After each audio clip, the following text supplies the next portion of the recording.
اور ہمارے فرشتے ابراہیم کے پاس بشارت لے کر آئے تو سلام کہا، انہوں نے بھی جواب میں سلام کہا۔ ابھی کچھ وقفہ نہیں ہوا تھا کہ ابراہیم ایک بھنا ہوا بچڑا لے آئے۔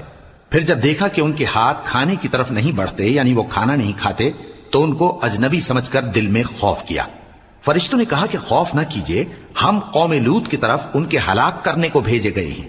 اور ابراہیم کی بیوی جو پاس کھڑی تھی ہنس پڑی، تو ہم نے اس کو اسحاق کی اور اسحاق کے بعد یعقوب کی خوشخبری دی۔ اس نے کہا، اے میرے بچہ ہوگا، میں تو بڑھیا ہوں اور یہ میرے میاں بھی بوڑھے ہیں، یہ تو بڑی عجیب بات ہے۔ انہوں نے کہا، کیا تم اللہ کی قدرت سے تعجب کرتی ہو؟ اے اہل بیت، تم پر اللہ کی رحمت اور اس کی برکتیں ہیں، وہ لائق تعریف ہے، بڑا ہے۔ پھر جب ابراہیم سے خوف جاتا رہا اور ان کو خوشخبری بھی مل گئی تو قوم لوط کے بارے میں لگے ہم سے بحث کرنے۔ بے شک ابراہیم بڑے تحمل والے، نرم دل اور رجوع کرنے والے تھے۔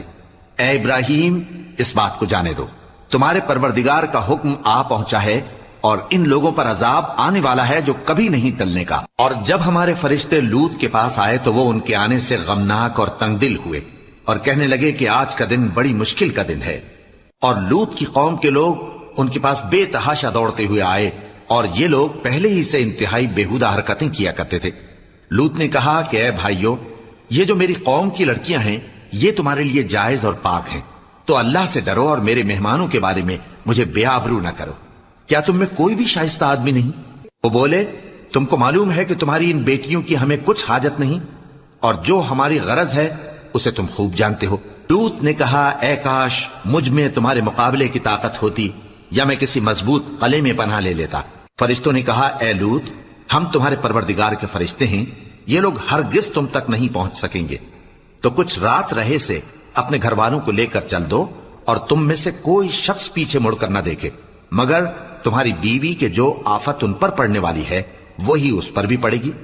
ان کے عذاب کے وعدے کا وقت صبح ہے، اور کیا صبح کچھ دور ہے؟ پھر جب ہمارا حکم آیا ہم نے اس بستی کو الٹ کر نیچے اوپر کر دیا اور ان پر پتھر کی تہ بتہ کنکریاں برسائیں جن پر تمہارے پروردگار کے ہاں سے نشان کیے ہوئے تھے، اور وہ بستی ان ظالموں سے کچھ دور نہیں۔